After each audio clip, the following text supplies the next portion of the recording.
दोस्तों, आज की ये कहानी एक ऐसे पक्षी की है जो पक्षियों का बादशाह कहलाता है। तो चलिए आज की इस अनोखी कहानी को शुरू करते हैं। इस दुनिया में पक्षियों की लगभग 10,000 से भी ज्यादा प्रजातियां पाई जाती हैं। सभी प्रजातियों के वही दो पंजे, दो पंख और एक गर्दन होती है। लेकिन इन्हीं में से एक ऐसा पक्षी भी है जिसकी एक अलग ही पहचान है, जो आसमान का सीना चीर के हजारों मीटर ऊपर 120 किलोमीटर प्रति घंटा की रफ्तार से उड़ता है, जो खुद के कई गुना अधिक वजन वाले शिकार को भी अपने पंजों में पलक झपकते ही दबोचकर उड़ जाता है।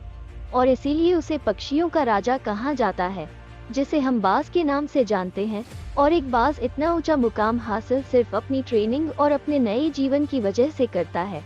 अगर आप भी इस दुनिया में एक बहुत ऊंचा मुकाम हासिल करना चाहते हैं तो एक बाज को बाज बनने का पूरा सफर आपको जानना बहुत जरूरी है, क्योंकि 25 से 30 की उम्र तक आने के बाद भी लोगों को रिस्क लेने से डर लगता है। लेकिन एक बाज के जीवन की शुरुआत ही रिस्क से होती है। जिस उम्र में बाकी पक्षियों के बच्चे सिर्फ ची ची करना सीखते हैं, उस उम्र में एक मादा बाज अपने बच्चों को पंजों में दबोचकर हजारों मीटर आसमान की ऊंचाइयों में उड़ जाती है, उसे ये बताने के लिए कि तेरा जन्म आसमान का सीना चीर के सबसे ऊपर उड़ने के लिए हुआ है। तेरा जन्म पक्षियों का बादशाह बनने के लिए हुआ है। जमीन से हजारों मीटर ऊपर ले जाकर मादा बाज अपने पंजों से उसे छोड़ देती है और यहीं से शुरू होती है उस बाज की हाई रिस्क ट्रेनिंग।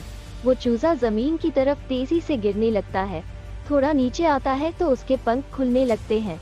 नीचे आते आते वो अपने पंख फड़फड़ाने लगता है, लेकिन वो अभी तक उड़ना नहीं सीखा है। वो जमीन से कुछ ही ऊपर होता है। ऐसा लगता है कि कुछ ही सेकंड में उसका जीवन समाप्त हो जाएगा। लेकिन अचानक एक पंजा उसे अपने गिरफ्त में ले लेता है और वापस आसमान में उड़ जाता है। वो पंजा होता है उसकी माँ का, जो उसके पीछे पीछे उड़ रही थी। उसकी ये ट्रेनिंग तब तक चलती रहती है जब तक वो उड़ना नहीं सीख जाता है। इतनी हाई रिस्क ट्रेनिंग होने के बाद इस दुनिया को एक बाज मिलता है। बारिश के वक्त जब सभी पक्षी आश्रय की तलाश करते हैं, तब यही बाज उसी बारिश में आसमान को चीरते हुए ऊपर निकल जाता है और बादलों से कहता है, तू बर्श ले, कितना बरसेगा, और फिर ऊपर जाकर चैलेंज करता है। एक बाज की उम्र लगभग 70 साल होती है। जब वो 40 साल का होता है तब एक परेशानी उसकी जिंदगी में मौत बनकर आती है, जो आपकी परेशानियों की तुलना में बहुत बड़ी होती है। क्योंकि 40 साल की उम्र में बाज की चोंच इतनी मुड़ जाती है कि उसे शिकार निगलने में बहुत परेशानी होती है। उसके पंख भारी हो जाते हैं, जिससे उसको उड़ने में बहुत दिक्कत होती है। उसके पंजे लंबे और लचीले हो जाते हैं, जिससे वो शिकार को सही से नहीं पकड़ पाता। अब उस बाज के पास सिर्फ 3 रास्ते होते हैं। 1, या तो वो अपने शरीर का त्याग कर दे। 2, या फिर गिद्ध की तरह छोड़े हुए भोजन पे निर्भर हो जाए। 3, और सबसे कठिन और पीड़ादायक रास्ता, अपने आप को पुनः स्थापित कर फिर से आसमान का सीना चीर कर उड़ने का। और वो इसी तीसरे रास्ते को चुनता है और अपने पास की सबसे ऊंची चोटी पर पहुंच जाता है। वहां पर अपना घोंसला बनाता है और फिर शुरू होती है परेशानियों को जड़ से उखाड़ कर आसमान में उड़ने का सफर। वो अपनी चोंच को एक चट्टान पर मार मार कर तोड़ देता है, लहूलुहान हो जाता है और इंतजार करता है नई चोंच के आने का।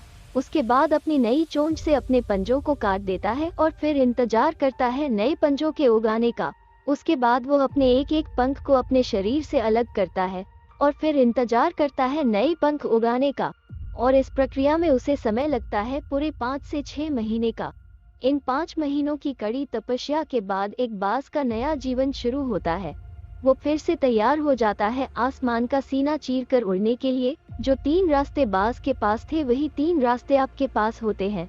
लेकिन कुछ लोग पहले रास्ते को चुनते हैं और परेशानियों के तले दबकर आत्महत्या कर लेते हैं, और कुछ लोग दूसरे रास्ते को चुनते हैं। वो परेशानियों का बोझ पड़ते ही अपने लक्ष्य को छोड़कर एक साधारण जीवन जीने लगते हैं।